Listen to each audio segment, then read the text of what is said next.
जब एक बार ये वैक्सीन पहुंच जाती है जीएमएसडी के डिपोज में, जो मैंने आपको बताया 4 हैं, या स्टेट वैक्सीन स्टोर्स में जो मैंने आपको बताया कि 37 हैं, तो फिर इसको आगे पहुंचाने की जिम्मेवारी राज्य सरकारों की और यूटी एडमिनिस्ट्रेशन की होती है। और वो इसको कहाँ पहुंचाते हैं? वो डिस्ट्रिक्ट वैक्सीन स्टोर में पहुंचाते हैं, which is also a temperature controlled facility through refrigerated and insulated van. वहाँ से इनको प्राइमरी हेल्थ सेंटर्स में पहुँचाया जाता है, अगेन थ्रू रेफ्रिजरेटेड वैन। तो ये जो हिस्सा है इस पूरे प्रक्रिया का, इस पूरे प्रोसेस का, ये हमेशा से या पिछले लगभग 1 दशक से कुछ अधिक समय से हम डिजिटली मॉनिटर कर रहे थे। इसकी भी जानकारी बहुत सारे लोगों को नहीं है। जब पहली बार कोविड वैक्सीनेशन की बात हुई और लोगों ने ड्यू डिलिजेंस करना शुरू किया, मीडिया के मित्रों ने, तो वो जाने कि ऐसी भी कोई व्यवस्था हमारे देश में है। और इस तरह की व्यवस्था अनेक देशों में या लगभग किसी भी देश में मेरी जानकारी में तो नहीं है, जो रियल टाइम पर न केवल कितनी वैक्सीन कहाँ रखी गई, कैसे स्टोर की गई, और जहाँ भी रखी गई वहाँ क्या तापमान है।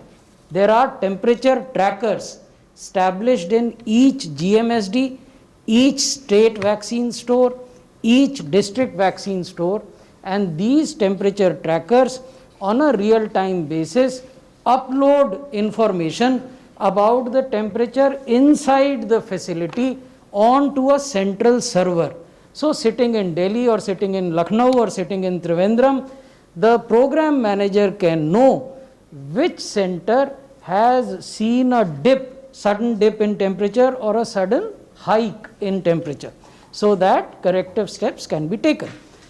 तो ये जो पहला वाला बेंड इस रास्ते का हमने आपको दिखाया, ये ऑलरेडी डिजिटली ट्रैक हो रहा था। अब हमने इसमें जो नई चीज़ें जोड़ी हैं कोविड वैक्सीनेशन के उद्देश्य से, वो हम आपको बताते हैं। प्राइमरी हेल्थ सेंटर से वैक्सीन को जब परिवहन किया जाता है, ट्रांसपोर्ट किया जाता है, तो वैक्सीन कैरियर्स के माध्यम से होती है। इसको पैसिव इक्विपमेंट का नाम भी दिया जाता है तकनीकी भाषा में। Why passive?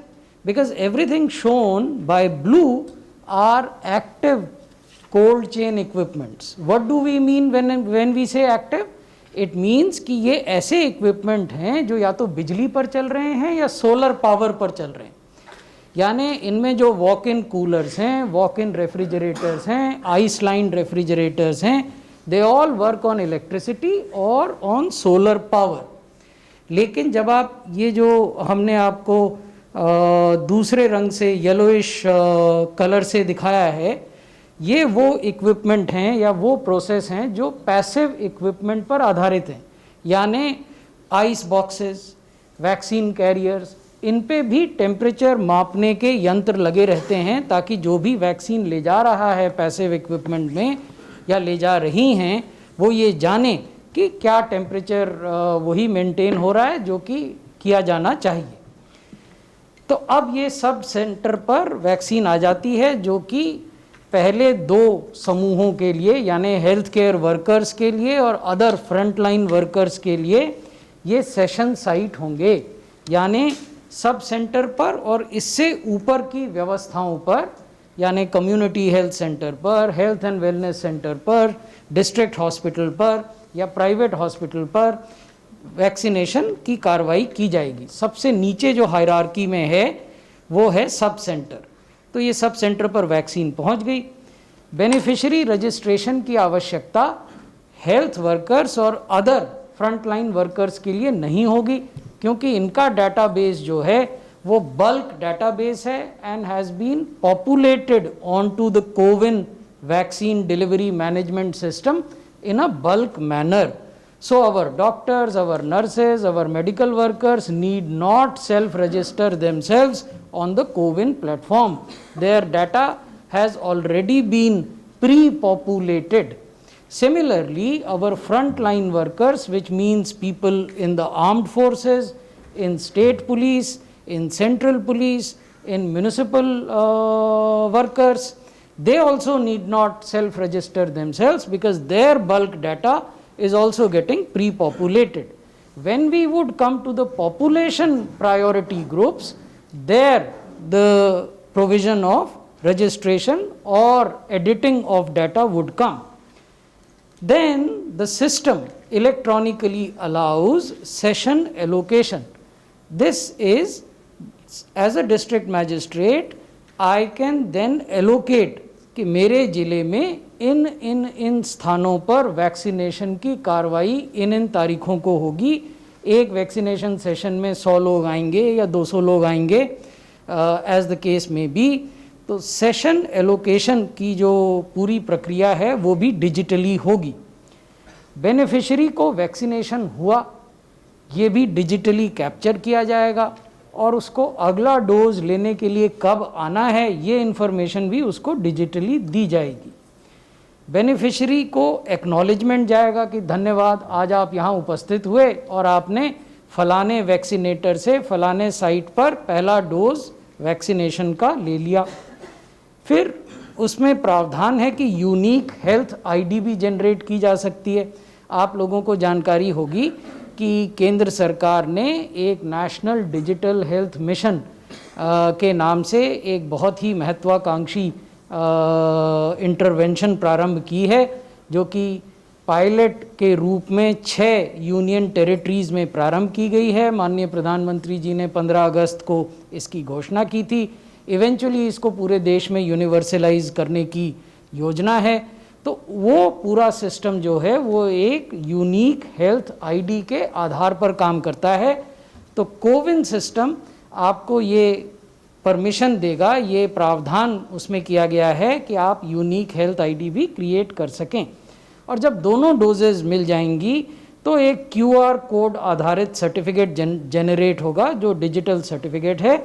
उसको आप चाहें तो अपने मोबाइल पर रखें, चाहें तो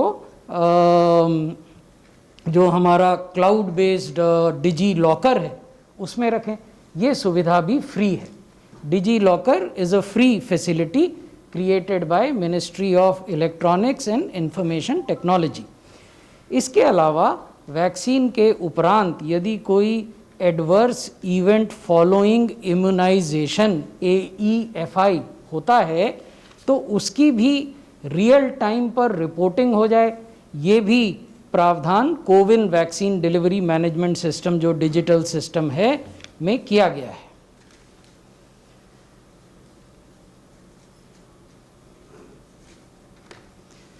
अब हम आपको इसके मुख्य फीचर्स बताते हैं। कोविन हमने बनाया भारत में है, लेकिन ये विश्व के लिए है, ये एक पब्लिक हेल्थ गुड है। तो जो देश भी इसको इस्तेमाल करना चाहेंगे, भारत सरकार प्रोएक्टिवली उनकी मदद करेगी इसके उपयोग में। जैसा मैंने आपको बताया, इसमें सेशन एलोकेशन हो सकता है, आधार ऑथेंटिकेशन हो सकता है, और इसमें यूनिक हेल्थ आईडी का क्रिएशन हो सकता है, AEFI की रिपोर्टिंग हो सकती है। 12 भाषाओं में ये आपके फ़ोन पर SMS भेजने की सुविधा रखता है। QR कोड आधारित वैक्सीनेशन सर्टिफिकेट ये जनरेट करेगा और आपको भेजेगा यदि आपने दोनों डोजेज लगवा ली हों। डिजी लॉकर में आप अपना डिजिटल सर्टिफिकेट रख सकें वैक्सीनेशन का, उसकी सुविधा है। उसके लिए इसका इंटीग्रेशन, यानी डिजी लॉकर एक अलग सुविधा है और कोविन एक अलग सुविधा है, तो दोनों में एक संपर्क हो, वो हमने इंटीग्रेशन का काम भी किया है। इसके अलावा जो लोग इस व्यवस्था को चलाएंगे, यानी इस डिजिटल प्लेटफॉर्म को चलाएंगे, भारत सरकार में, राज्य सरकारों में, यूनियन टेरिटरीज़ में, उनकी भी समस्याएं हो सकती हैं।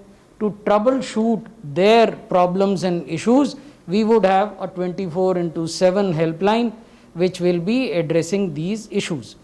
इन एडिशन हमने एक चैट बॉट की भी व्यवस्था की है जो वॉइस पैटर्न रिकग्निशन पर काम करेगा। तो अगर आप इस ऐप को जब भी ये लॉन्च होगा और आप इसे डाउनलोड करेंगे तो उसमें आप चैट बॉट की सुविधा भी पाएंगे। नेचुरल लैंग्वेज प्रोसेसिंग की भी इसमें सुविधा है और ड्राई रन हमने करके देखे हैं कि इसकी जो विभिन्न कंपोनेंट हैं उसके बारे में मैं आपको आगे बताऊंगा कि वो काम कैसे करते हैं और उनमें क्या कोई बाधा अगर आ रही है तो उसको कैसे दूर किया जाए। और राज्य सरकारों की हमने ट्रेनिंग भी की है जो लोग इसको चलाएंगे IT प्लेटफॉर्म को, ताकि उनको सुविधा हो। अब ये ज़रूरी है कि जो आप वैक्सीनेशन करेंगे, जब भी प्रारंभ करेंगे, तो पहले सारी व्यवस्थाओं की फील्ड टेस्टिंग हो।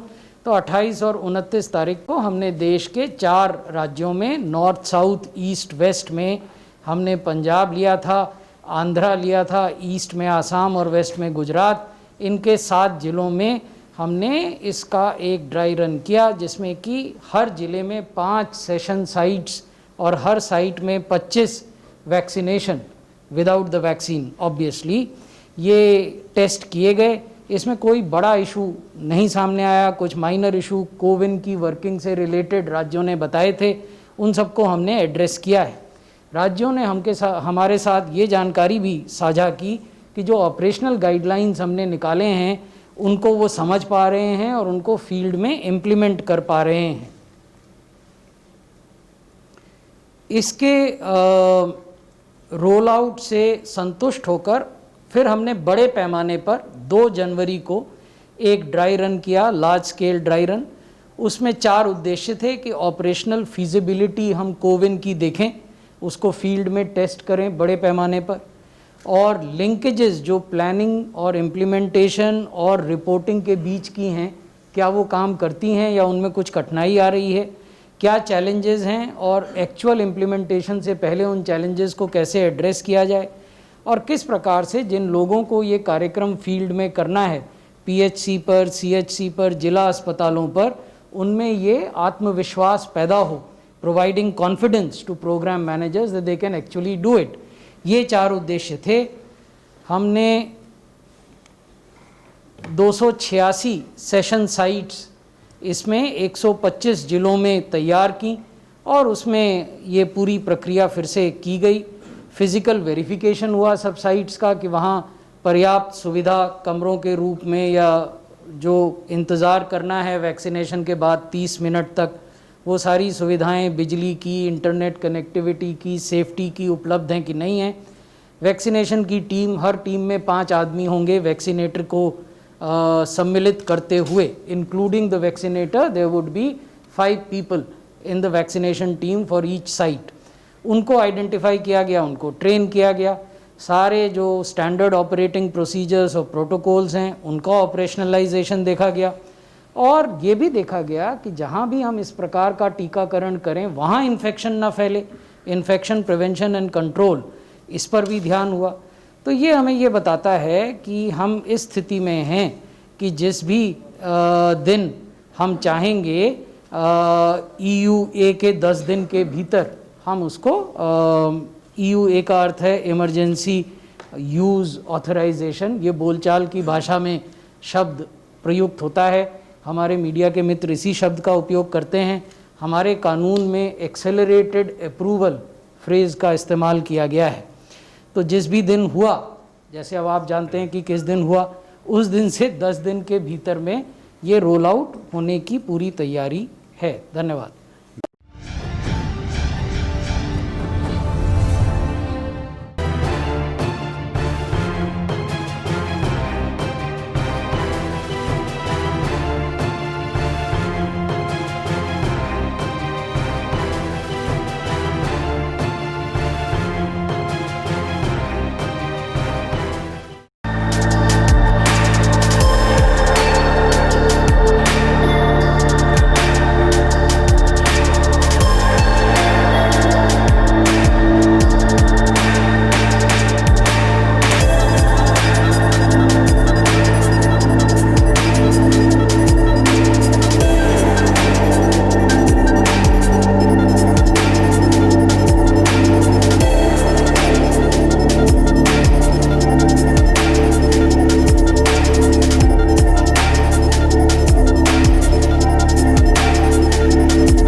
Download Tarang online radio app from Google Play Store.